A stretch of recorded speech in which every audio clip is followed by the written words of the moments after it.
اے بنی آدم، دیکھنا کہیں شیطان تمہیں بہکا نہ دے، جس طرح تمہارے ماں باپ کو بہکا کر بہشت سے نکلوا دیا اور ان سے ان کے کپڑے اتروا دیے تاکہ ان کے ستر ان کو کھول کر دکھا دے۔ وہ اور اس کے بھائی بند تم کو ایسی جگہ سے دیکھتے رہتی ہیں جہاں سے تم ان کو نہیں دیکھ سکتے۔ ہم نے شیطانوں کو انہی لوگوں کا رفیق بنایا ہے جو ایمان نہیں رکھتے۔ اور یہ لوگ جب کوئی بے حیائی کا کام کرتے ہیں تو کہتے ہیں کہ ہم نے اپنے بزرگوں کو اسی طرح کرتے دیکھا ہے، اور اللہ نے بھی ہم کو یہی حکم دیا ہے۔ کہہ دو کہ اللہ بے حیائی کے کام کرنے کا تو حکم نہیں دیتا۔ کیا تم اللہ کی نسبت ایسی بات کہتے ہو جس کا تمہیں علم نہیں؟ کہہ دو کہ میرے پروردگار نے تو انصاف کرنے کا حکم دیا ہے، اور یہ کہ ہر نماز کے وقت سیدھا قبلے کی طرف رخ کیا کرو اور صرف اسی کی عبادت کرو اور اسی کو پکارو۔ اس نے جس طرح تم کو ابتدا میں پیدا کیا تھا اسی طرح تم پھر پیدا ہوگے۔ ایک فریق کو تو اس نے ہدایت دی اور ایک فریق پر گمراہی ثابت ہو چکی۔ ان لوگوں نے اللہ کو چھوڑ کر شیطانوں کو رفیق بنا لیا اور سمجھتے یہ ہیں کہ ہدایت یاب ہیں۔ اے بنی آدم، ہر نماز کے وقت اپنے آپ کو مزین کیا کرو، اور کھاؤ اور پیو اور بیجا نہ اڑاؤ کہ اللہ بیجا اڑانے والوں کو دوست نہیں رکھتا۔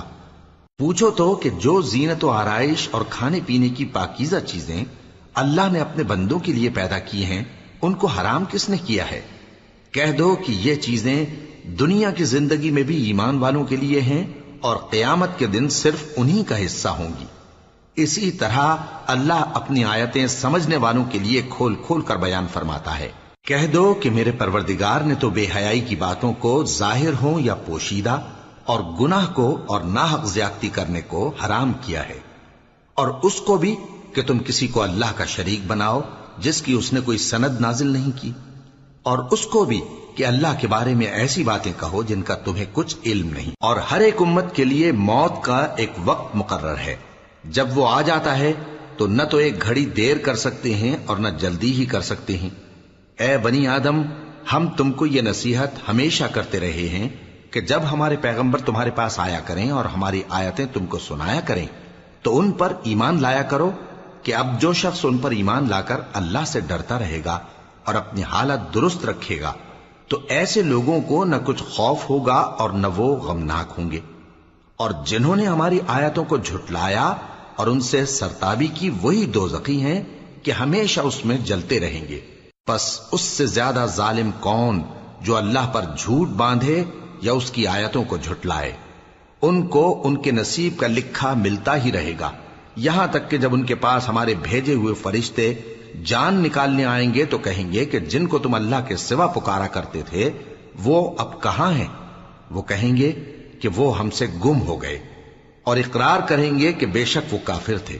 تو اللہ فرمائے گا کہ جنوں اور انسانوں کی جو جماعتیں تم سے پہلے ہو گزری ہیں انہی کے ساتھ تم بھی داخل جہنم ہو جاؤ۔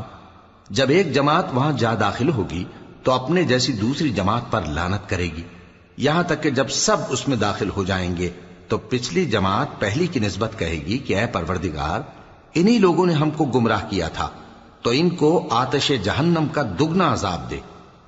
اللہ فرمائے گا کہ تم سب کو دگنا عذاب دیا جائے گا مگر تم نہیں جانتے۔ اور پہلی جماعت پچھلی سے کہے گی کہ تم کو ہم پر کچھ بھی فضیلت نہ ہوئی، تو جو عمل تم کیا کرتے تھے اس کے بدلے میں عذاب کے مزے چکھو۔